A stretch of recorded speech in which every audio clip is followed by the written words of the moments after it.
Literally, it's your behavior, how you do things, how you move, your mannerisms.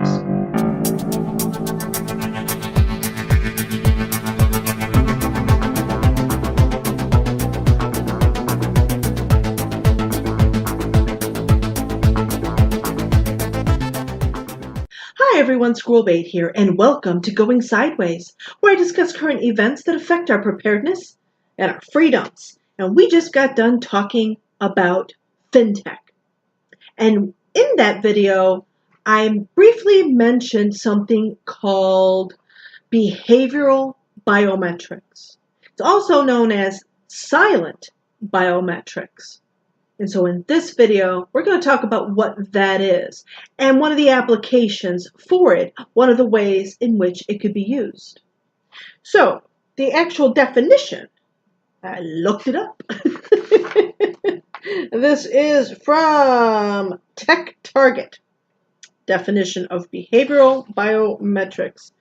Behavioral biometric verification methods include keystroke dynamics, gait analysis, how you walk, voice ID, mouse use characteristics, signature analysis, how you sign your signature, and cognitive biometrics. I would love to know what cognitive biometrics is. Brainwaves. Behavioral biometrics are used for secure authentication. I can't say authentication. There we go, authentication. In financial institutions, businesses, and government facilities, and retail point of sale, as well as an increased number of other environments. Unlike many types of physical biometrics, behavioral biometrics can often be gathered with existing hardware, needing only software for analysis. That capacity makes behavioral biometrics simpler and less costly to implement. In other words, you know, in the facial recognition cameras and all the cameras everywhere, you take someone's footage. You take all the footage that you've gathered on someone, pop it into some software, and you can analyze how the person walks, their mannerisms, things like this, and use that as identifiers, if you will, a way of singling someone out, if you will. Of course, they're going to say to verify that it's you. Oh, okay. Yeah. You see? So that's kind of important, isn't it? That we're going to go from, I give you my fingerprints, I choose to do so, and all these other things that are going to be desired, to using technology for surveillance based on things that you don't voluntarily yield. You see? You see it? You see it? We need to talk about this. I don't see this in independent media being talked about. No. It needs to be. Yeah. When I'm talking about the enslavement of mankind, there's so much to those few words that I don't think people really realize exactly what it is I'm talking about. This is the kind of stuff I'm talking about. You will not be able to move an inch, just like China is bragging is their goal. This will be global. This is not an exaggeration. This is not a conspiracy theory. This is planned for all of humanity. That's what all this is about. And if you don't see it now, start paying attention and you will see it. So again, when you see things coming down the pike about fintech, and you say, well, I don't need to know about that. Oh, yes, you do. Read it. You need to start reading. Yeah. You need to start paying attention. Stop playing the games and start finding out what's going on. Time is getting short. This stuff is coming down the pike very, very quickly. So I can't stress it enough. This is the kind of stuff I'm talking about. Now, it's interesting, too, and it's kind of neat, but it's not going to be used that way. Trust me. All right, moving on. Silent authentication. This is from Gemalto. We've talked about this company before. This is right off their website as far as what that is. In their own words, continuous authentication, seamless, and unobtrusive for a fluid customer experience. All right, so it says here that it is smart techniques and tools. Smart. Oh, we've talked about that before too, haven't we? Yes, we all know what that is, don't we? Oh, yes, we do. Smart techniques and tools are used to analyze behavioral patterns to secure and authenticate the consumer. I'm sorry, it's very small writing.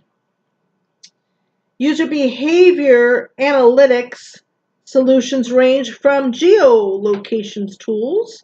They use machine learning to build a picture from the stores they regularly visit to the way they walk or how they hold or swipe their device. Literally, it's your behavior, how you do things, how you move, your mannerisms. Okay? And again, they could use all that footage. It's all around you.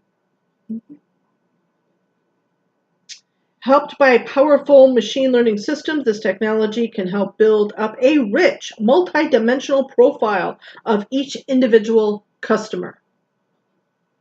Doesn't that make you feel special? The companies you do business with care about you so much, they want to know everything about you. Everything about you. Doesn't that make you feel good? You feel special? I find it creepy. Downright creepy. Especially, again, where do you opt out of this? Where do I opt out? Oh, okay. All right. Just checking. All right. So here's one of the ways that this can be used. I've been hanging on to this for a little bit. This is January 8th, 2019 from biometricupdate.com. Love this. Love that site. How biometric technologies will help secure the future of the automotive industry.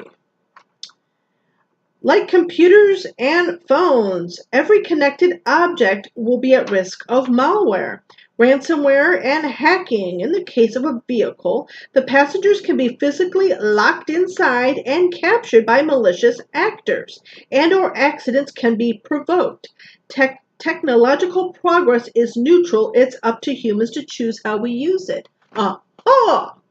Talked about this before on smart technology, how it sends and receives. And that smart vehicles, so authorities can hack into your car using backdoor codes that, to think that they're not there, I think is pretty naive, right? And they can stop your vehicle, have the doors locked, and lock you inside, right? Yeah, don't think they can. Hack into a vehicle if you're, I don't know, a certain alphabet agency and create an accident to eliminate a target? No?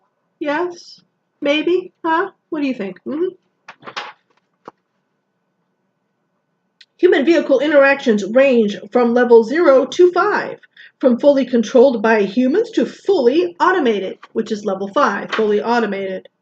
Now, just because your car isn't a 5, don't think that means that your car is not connected and that it is not a smart vehicle, because, nah, it's not true, right? Yeah. Just wanted to point that out. So, what they're talking about here, related to what we're talking about, we should be getting to that here pretty soon. Let's see, of course, we're talking about, protecting you from hackers. Oh, I love this. We will not be owners of cars, but rather users.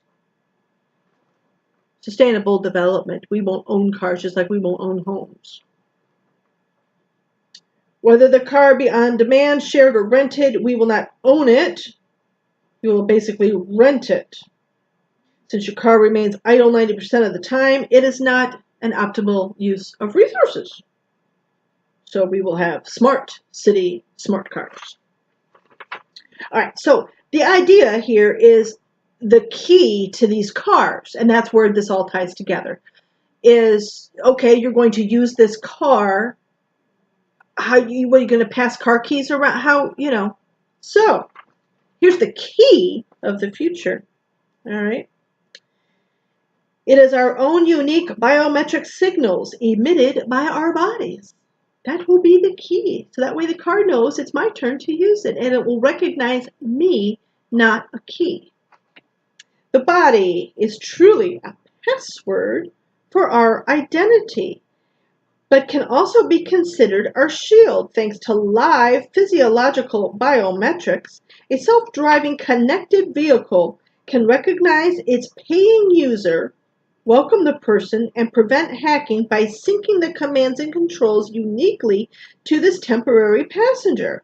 While doing so, it can also monitor the physiological and identify when the driver is losing consciousness, feeling unwell, etc. So your car will babysit you too. It's called neuroprint, and it's using micro vibrational patterns in the user's muscles. Kid you not, what is this? And they can implement this technology, like in the seats, in the car, in the handrests, on the steering wheel. So any part of the car that has contact with you can do these creepy, creepy things. For your convenience and your safety.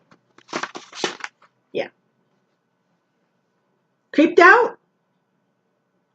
Huh? I am. And again, my biggest problem with this is not how cool it is and the different ways it can be used, because anything can be used for good. It's the fact that it's not going to be, and I can't opt out. I apparently have absolutely no say in the matter whatsoever. And I have said this before. Take your tech and shove it. I don't want it. I don't want to participate in it. I don't want to buy it. And I will throw a fit if you try to force me, especially if you try to force me to pay for the stuff that I do not want. So thank you for watching. And as always, question everything.